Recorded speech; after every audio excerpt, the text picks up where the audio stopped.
Macam ni pecah tapak dah. Ni pecah tapak, sini pergi. Yang ni untuk kelisa 1000cc. Ni okey ni. Yang ni tak banyak. Yang ni ada satu je. Ni pun ada satu je. AV turbo punya. Tapi baik tak ada. Kotak angin je ada.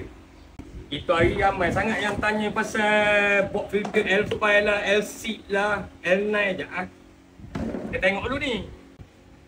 Macam ni, ni L5, L6 model EF. Untuk enjin 3 silinder ngam ni. Nak pakai dekat 4 silinder rasa tak muat kot. Sebab enjin 4 silinder dia lebar sikit. Ni stok ada berapa kan?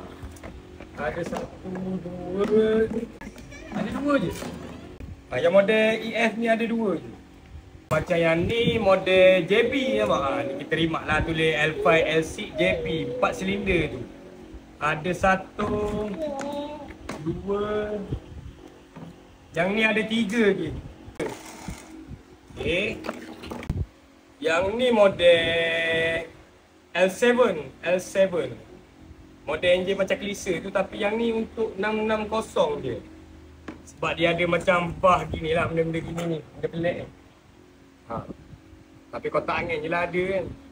Benda lain jangan tanya lah kenapa ke, bah ke apa ke. Nampak? Ada 1, 2. Ada 2 je. So yang ni L9, yang ni body kenari lah. Dia besar sikit kan, dia lebar sikit. Yang ni ada 1, 2. Ni JB ke EF ke sama je benda ni. Boleh pakai di kenari ke lisa yang enjin turbo tu. 660 turbo.